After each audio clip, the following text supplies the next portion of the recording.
Ito na naman ang aking mga alaga. Nagkakainan na sila. Ayan, ayan, may nagliligawan sa taas. Adis lang muna ngayon ang pinakain ko. Hindi ko hinaluan ng bigas.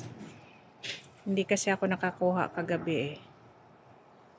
Kaya yan muna. Ito mo, ang laki ng ano na yun. Ayun. Ang liit ng babae. Oh. Oh. Ayaw nilang kumain. Yan lang daw sila. Oh, yun. Bumaba na yung isa. Ayun yung may sing-sing, oh. Dumating yung may sing-sing. Ayan.